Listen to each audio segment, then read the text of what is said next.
আসসালামু আলাইকুম রহমতুল্লাহি ওবরাকাতু। সম্মানিত প্রিয় বন্ধুরা, কথা বলবো আজকে আমরা জিনের ট্রিটমেন্ট করতে গিয়ে রুগী পক্ষ জিনের ট্রিটমেন্ট করতে গিয়ে যেই ভুলগুলো করে ফেলে এবং এই ভুলের মাসুল তাকে সারা জীবন দিতে হয়, সেটা কেমন?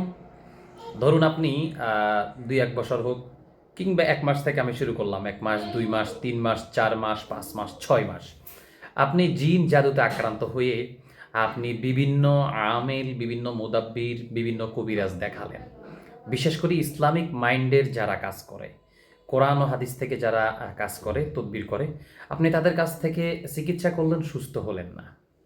মনে রাখবেন, আল্লাহ কাউকে যদি অসুস্থতা দিতে চায়, সেটা যেই কোনো প্রকৃতির হোক না কেন, জিন হোক, জাদু হোক, যেই কোনো প্রকৃতির হোক, আল্লাহ যাকে অসুস্থতা দেয়, দুনিয়ার কোনো মানুষ, ওজা, বৌদ্ধ, ডাক্তার, কবিরাজ, কেউ কিন্তু তাকে সুস্থতা দিতে পারবে না।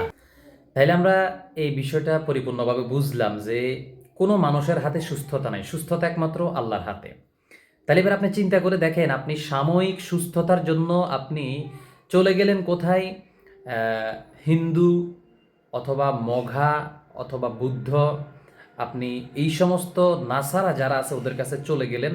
আপনি তাদের ইলাহকে, অর্থাৎ তাদের 33 কোটি দেবদেবীর পূজা তারা করে, আপনি এক আল্লাহর পূজা রেখে, এক আল্লাহর ইবাদত ছেড়ে আপনি 33 কোটি দেবদেবীকে যারা মানে, আপনি তাদের কাছ থেকে চিকিৎসা নেওয়ার জন্য গেছেন।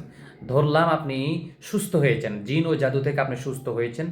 কারণ জিন যেহেতু শয়তান, তারাও পূজা করে শয়তানের। স্বাভাবিক ক্ষেত্রে বোঝা যায় শয়তান ভাই ভাই, সে স্বাভাবিকভাবে শয়তানগুলো চলে গেছে আপনার কাছ থেকে। কিন্তু আপনি এই কথাটা মনে রাখবেন যে আপনি এই জিন জাদু থেকে আপনি সুস্থ হইতে পারেন, কিন্তু আপনি যে কুফুরি করে ফেলেছেন, শিরক করে ফেলেছেন, আপনি একমাত্র আপনার ইলাহ থেকে আপনি মুখ ফিরিয়ে নিয়েছেন যে না, আপনার কোরআন দিয়ে, হাদিস দিয়ে কোনো কাজ হবে না। এজন্য আপনি কুফুরির দ্বারস্থ হয়েছেন। এই যে আপনি কুফুরির দ্বারস্থ হয়েছেন, আপনি যারা কোরআন থেকে কাজ করে, আপনি তাদের কাছ থেকে চিকিৎসা নিয়েছেন, ভালো হন নাই। এবার আপনি কুফুরির দ্বারস্থ হয়েছেন, এবার আপনি কুফুরি দ্বারস্থ হয়ে আপনি সুস্থ হয়েছেন। আপনার কিন্তু মনের মধ্যে এখন অনেকগুলো শান্তি বা তৃপ্তি কাজ করতে পারে যে মুসলমানরা কিছুই পারে না, কোরআন হাদিস দিয়ে তো অনেক চেষ্টা করলো, কিছুই হয় নাই।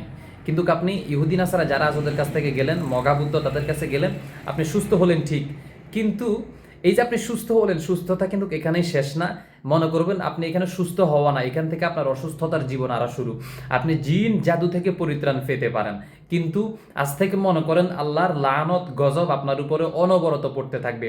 কারণ আপনি তাদের যেই উপাসনা, তারা যেরকম মূর্তিকে দেবদেবী, তারা 36 কোটি বা 33 কোটি দেবদেবীর পূজা তারা করে, আপনি ওই রকম লোকের কাছে গিয়েছেন, আপনি শিরকের আওতাভুক্ত হয়ে গেছেন।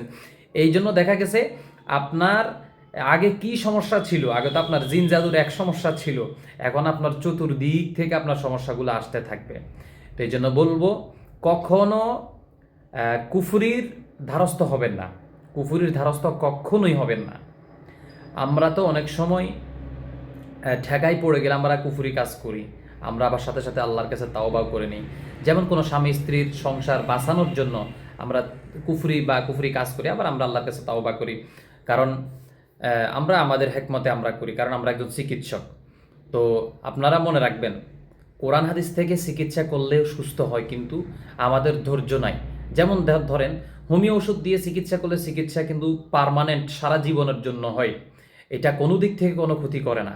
কিন্তু অ্যালোপ্যাথি ওষুধ একদিক থেকে ক্ষতি করে অন্যদিকে আপনাকে বাঁচাবে। ঠিক চিকিৎসাটাও এরকম, আপনি কুফুরির দ্বারস্থ হবেন, একদিক দিয়ে আপনাকে সেফটি দিয়ে অন্যদিকে আপনার ক্ষতি হতেই থাকবে।